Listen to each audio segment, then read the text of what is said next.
Hello and welcome you all to let's crack it the Vishay Gupta. तो guys video को पूरा देखिए, एंड तक वीडियो को देखिएगा। इसमें सब चीज़ें बताई गई हैं, बहुत अच्छे से आपको समझाया गया है, तो आप इसको पूरा अंत तक जरूर देखिएगा। जो भी आपको डाउट आता है, कोई इसमें अगर सजेशन है, फीडबैक है, तो उसको कमेंट सेक्शन में कमेंट करके जरूर बताइएगा। चैनल को सब्सक्राइब जरूर कर दीजिएगा अगर आपने चैनल को सब्सक्राइब नहीं किया है यूट्यूब पे। और टेलीग्राम का लिंक आपको वीडियो के डिस्क्रिप्शन में मिल जाएगा, तो टेलीग्राम को जरूर ज्वाइन करिए। फ्री टेलीग्राम चैनल है, उसको ज्वाइन करना बहुत ज़रूरी है। सारे अपडेट्स वहीं पे आते हैं, सब चीज़ें वहीं पे मिलती हैं, तो उसको ज्वाइन करना बहुत बहुत ज़्यादा ज़रूरी है। कोई भी डाउट है, कोई भी फीडबैक है, तो उसको कमेंट सेक्शन में कमेंट करके जरूर बताइएगा। लेट्स क्रैक इट का ये चैनल जो यूट्यूब पे है, उसको जरूर से जरूर सब्सक्राइब कर लीजिए। यहाँ से सब्सक्राइब का बटन दबा दीजिएगा और यहाँ से सब्सक्रिप्शन के बाद ऑल का बटन भी दबा दीजिएगा, जिससे कि सभी नोटिफिकेशंस आपको रेगुलर बेसिस पे मिलते रहें। ये वाला जो टेलीग्राम चैनल है, इसको जरूर से जरूर ज्वाइन कर लीजिए। ये टेलीग्राम चैनल आपको सर्च करने में मिल जाएगा। जैसे ही आप ये लिखेंगे let's crack it the Vishay Gupta बिना किसी स्पेस के, तो ये चैनल आ जाएगा और इस चैनल को आप ज्वाइन कर सकते हैं। Hello and welcome you all to let's crack it with Vishay Gupta. तो ये है एनसीईआरटी ज्योग्राफी की सीरीज़। बहुत इंपॉर्टेंट सीरीज़ है गाइस, इसको आप कवर करते रहिएगा। क्लास 7 की एनसीईआरटी हम पढ़ रहे हैं, इससे पहले क्लास 6 की एनसीईआरटी कवर हो चुकी है। ये क्लास 7 की चल रही है, इसके बाद फिर क्लास 8 की आएगी, क्लास 9 की आएगी, और इस तरह से सीरियल वाइज सभी एनसीईआरटीज़ कवर हो जाएंगी सभी सब्जेक्ट्स की। तो आप बहुत अच्छे से अपनी तैयारी कर सकते हैं। इनको लगातार देखते रहिएगा। इसमें कोई भी आपका डाउट आता है, कोई भी आपका सेशन है, कोई भी आपका फीडबैक है, तो उसको जरूर से जरूर कमेंट सेक्शन में कमेंट करके बताइएगा।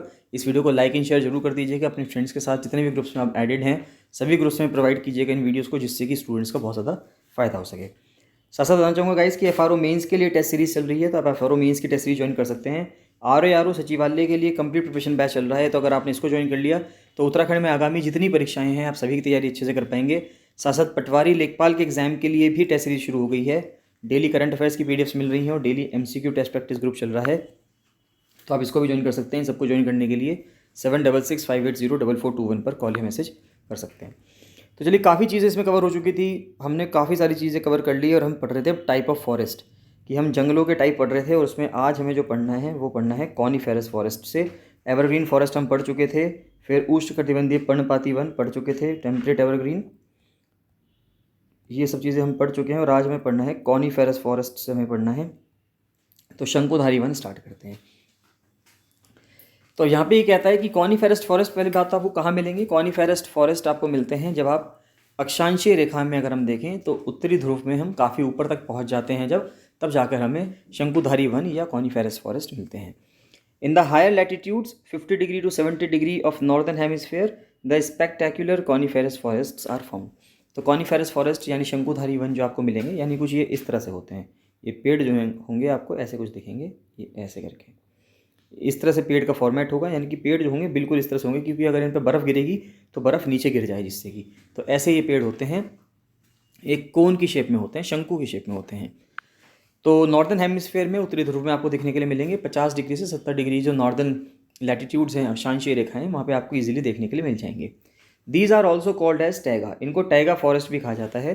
These forest are also seen in the high altitudes. Important बात यह है कि ज़रूरी नहीं है, भारतीयों को ज़रूरी नहीं है, खासकर उत्तराखंड निवासियों को ये ज़रूरी नहीं है कि उनको अगर ये जंगल देखने हो तो उनको 50 डिग्री से 70 डिग्री जाकर रशिया में ही जाना पड़ेगा, जिससे उनको ये देख पाएँ।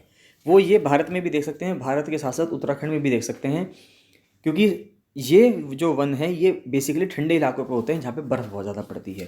तो चाहे आप हिमाचल में चले जाएँ, चाहे आप उत्तराखंड में आ जाएँ, या जम्मू कश्मीर में चले जाएँ, वहाँ पर भी आपको ये देखने के लिए मिल जाएंगे। यानी जितनी ज़्यादा आप हाइट पे जाएंगे, जितना ज़्यादा हम ऊंचाई पे जाएंगे, वहाँ पे हमें ये पौधे, ये पेड़ देखने के लिए मिल जाएंगे। They are tall soft wood evergreen trees. अभी देखिए कैसे होते हैं, ये टॉल होते हैं, बहुत लंबे होते हैं, सॉफ्ट वुड होते हैं और एवरग्रीन होते हैं, यानी कि हमेशा इन पर पत्तियाँ हरी रहती हैं। The woods of these trees are very useful for making pulp. तो जो जिस चीज़ से पेपर बनता है, कागज़ बनता है, उस चीज़ के लिए बहुत ज़्यादा यूज़ होते हैं ये पेड़। Which is use for manufacturing paper and news print.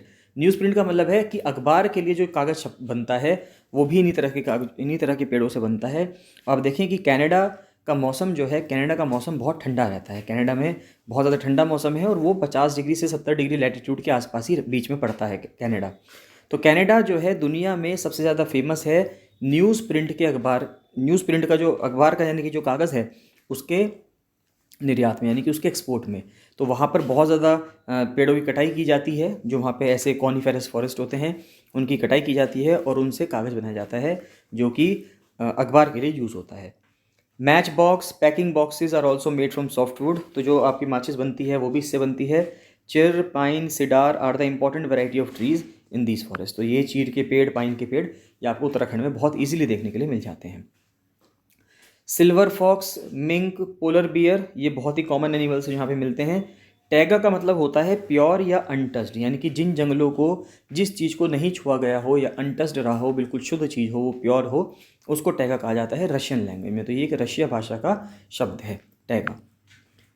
फिर बात आती है ग्रासलैंड्स। तो घास के मैदान, यानी कि जहाँ पर बारिश कम होती है। देखिए, जब बारिश अच्छी मात्रा में होती है तब हमें वन मिलते हैं, जैसे जैसे बारिश की मात्रा कम होने लगती है तो हमें घास के मैदान मिलते हैं, और जब घास के मैदान से भी कम बारिश होने लगती है तो हमें रेगिस्तान, या रेगिस्तान में थोड़े बहुत जो झाड़ होती है वो मिलती है।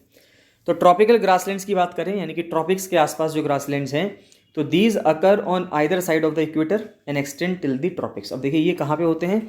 ये इक्वेटर के दोनों साइड में होते हैं, ऊपर भी होते हैं, नीचे भी होते हैं। कुछ आप इस तरह से समझें इसको कि अगर ये धरती है, बीच में इक्वेटर है, तो इस इक्वेटर पे तो आपको ट्रॉपिकल एवरग्रीन फॉरेस्ट मिलेंगे, यानी कि उष्णकटिबंधीय सदाबहार वन मिलेंगे, यहाँ तो खूब बारिश होगी। लेकिन जैसे ही आप थोड़ा सा ट्रॉपिक्स में जाएंगे, 23.5 डिग्री नॉर्थ ऊपर जाएंगे और 23.5 डिग्री नीचे साउथ में जाएंगे, तो यानी कि इस एरिया में आपको क्या मिलेगा? जैसे जैसे हम ट्रॉपिकल, यानी जैसे जैसे हम इक्वेटर से थोड़ा दूर जाएंगे, बारिश की मात्रा कम होने लगेगी, तो हमें घास के मैदान मिलने लगेंगे, जिसको हम अफ्रीका में सवान्ना के ग्रासलैंड्स कहते हैं। तो वो हमें देखने के लिए मिलेंगे। The vegetation grows in the areas of moderate to low amount of rainfall. यहाँ पे जो वेजिटेशन जो ग्रो होगी, यहाँ पे जो हरियाली आएगी, जो भी पेड़ पौधे उगेंगे, वो कैसे होंगे? वहाँ पे जो बारिश होती होगी, यानी कम बारिश होती होगी या कुछ मॉडरेट अमाउंट में बारिश होती होगी। The grass can grow very tall, about 3 to 4 metres in height. देखिए, अब यहाँ पे बारिश इतनी ज़्यादा नहीं हो रही कि एक पेड़ को सपोर्ट कर सके, लेकिन बारिश इतनी ज़्यादा हो जाती है कि वो एक घास को सपोर्ट कर सकती है, और घास भी बहुत लंबी लंबी हो जाती है, 3 से 4 मीटर लंबी घासें हो जाती हैं, जिनको एलिफेंट घास भी कहा जाता है, क्योंकि 3 से 4 मीटर की हाइट बहुत ज़्यादा होती है, और इतनी ऊंची ऊंची घास में जानवरों का छिपना बहुत ईजीली हो जाता है, हाथी भी उसमें आराम से छिप जाते हैं, तो इसलिए उनको एलिफेंट ग्रास कहा जाता है। सवान्ना ग्रासलैंड्स जो हैं अफ्रीका के, वो इसी तरह के होते हैं, जो कि एक ट्रॉपिकल, यानी कि उष्णकटिबंधीय घास के मैदान है। तो एलिफेंट्स हैं, जेब्रा है, जिराफ है, डियर है, लेपर्ड्स हैं, तेंदुए हैं, ये सब ट्रॉपिकल ग्रासलैंड्स हैं, जो आपको यहाँ पे ट्रॉपिकल ग्रासलैंड्स में ये जानवर हैं जो आपको देखने के लिए मिल जाएंगे। फिर बात आती है टेम्परेट ग्रासलैंड्स। तो अब टेम्परेट यानी कि शीतोष्ण घास के मैदान, यानी कि ट्रॉपिकल एरिया से जब हम ऊपर के क्षेत्र में पहुँच जाते हैं तब उसको हम टेम्परेट ग्रासलैंड्स कहते हैं। तो these are found in the mid latitudinal zones and in the interior part of the continents. ये जो मिलेंगे आपको कॉन्टिनेंट के, महाद्वीप के आंतरिक हिस्सों में मिलेंगे। जिस तरह से उत्तराखंड में अगर हम कहें, उत्तराखंड में हमें बुग्याल देखने के लिए मिलते हैं, तो उत्तराखंड के जो बुग्याल्स हैं वो अपने आप में टेम्परेट ग्रासलैंड्स हैं। इसी प्रकार से साउथ अफ्रीका के वेल्ड हुए, है ना, और यहाँ पे ऑस्ट्रेलिया के डाउन्स हुए, हंगेरी के या यूक्रेन में पुस्टाज है, हंगेरी में पुस्टाज होता है। तो यानी कि ये जितने भी हैं, या अगर आप वहाँ पे जाएंगे, नॉर्थ अमेरिका में जाएंगे और यूएसए में जाएंगे, तो वहाँ पे प्रेरी ग्रासलैंड्स होते हैं। तो ये जितने भी ग्रासलैंड्स हैं, ये सब टेम्परेट ग्रासलैंड्स हैं। तो these are found in the mid latitudinal zones. Grass here is short and nutritious. अब यहाँ पे जो घास होती है वो छोटी होती है और बहुत ज़्यादा न्यूट्रिशियस होती है, जैसे कि हम बुग्याल में देखते हैं उत्तराखंड के अंदर। वाइल्ड बैफलो, बाइसन, एंटीलोप, ये कुछ टेम्परेट रीजन में जानवर होते हैं। फिर आता है थॉर्नी बुशेस, ये बहुत ही सूखे एरियाज़ में होते हैं, जैसे कि जो डेजर्ट के एरियाज़ हैं वहाँ पे आपको देखने के लिए मिलेंगे।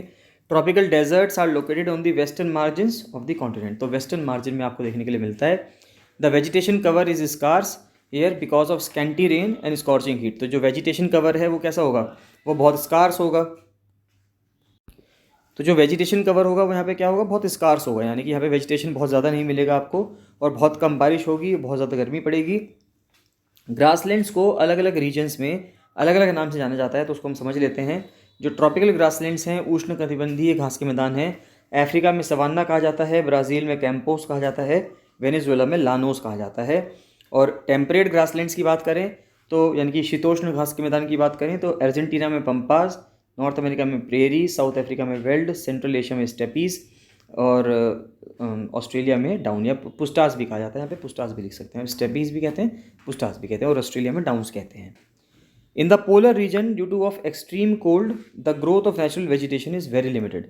अब देखिए, पोलर रीजन में आप जैसे जैसे जाएंगे, यानी जितने ज़्यादा आप ठंडे इलाके में जाएंगे या जहाँ पे बर्फ़ पड़ रही होगी वहाँ जाएंगे, तो वहाँ पे हरियाली नहीं होती है।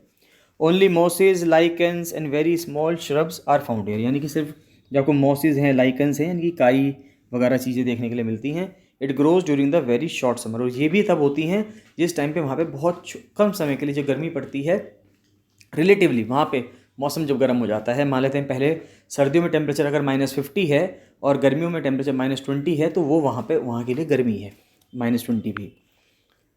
This is called tundra type of vegetation, यानी टाइगा से भी ऊपर की जो होती है लैटिट्यूड में, उसको हम टुंड्रा कहते हैं। तो सबसे ऊपर टुंड्रा हो गई, उसके नीचे टैगा है, उसके नीचे टेम्परेट है, उसके नीचे ट्रॉपिकल है, और उसके भी नीचे अगर आप जाएंगे तो इक्वेटोरियल हो जाएगा।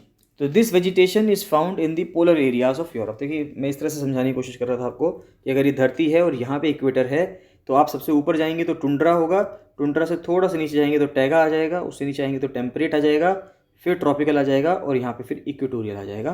तो इस तरह से डिवीजन है। This vegetation is found in the polar areas. तो यूरोप का, एशिया का, नॉर्थ अमेरिका का जो पोलर क्षेत्र है, ध्रुवीय क्षेत्र है, वहाँ पे आपको ये देखने के लिए मिलेंगे।